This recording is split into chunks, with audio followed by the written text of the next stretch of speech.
নতুন রাজনৈতিক দলগুলোর নিবন্ধন আবেদনের সময় শেষ হচ্ছে আগামী ২০ এপ্রিল।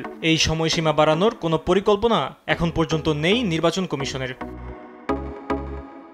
যদিও নতুন রাজনৈতিক দল জাতীয় নাগরিক পার্টি নিবন্ধন আবেদনের সময়সীমা ৯০ দিন বাড়ানো ও নির্বাচন কমিশনের গঠনমূলক সংস্কারের দাবি জানিয়েছে।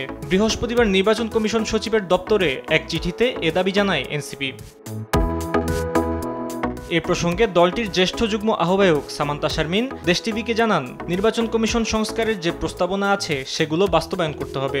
নির্বাচন কমিশনের যেই সংস্কারের যেই প্রস্তাবনাগুলো আছে সেগুলোকে ইমপ্লিমেন্ট করা শুরু করতে হবে এবং সেই সাথে আপাতত যেই কার্যক্রম কমিশনের চলছে নিবন্ধন কেন্দ্রে সেটাকে ৩ মাস পিছাতে হবে। নির্বাচন কমিশনে রাজনৈতিক প্রভাব আছে অভিযোগ করে এনসিপির এই নেত্রী বলেন, ছাত্র জনতার অভ্যুত্থানে গড়ে ওঠা এনসিপির মূল লক্ষ্য সংস্কার ও বিচার কেন্দ্রিক। তো আমরা দেখছি যে নির্বাচন কমিশনের ক্ষেত্রে এখানে একটা তালবাহানা হয়েছে।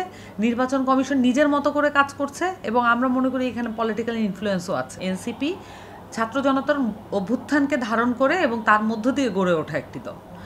তার যে এজেন্ডাগুলো থাকবে, তার যে কর্মসূচি থাকবে সেটা অন্যান্য পলিটিক্যাল পার্টির মতো হবে না।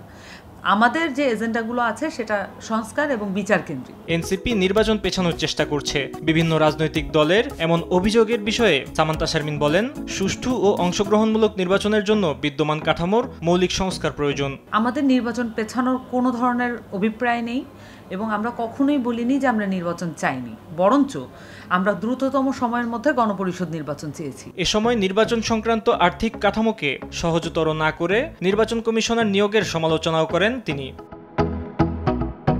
ফাহিম ইউসুফ, দেশ টিভি, ঢাকা।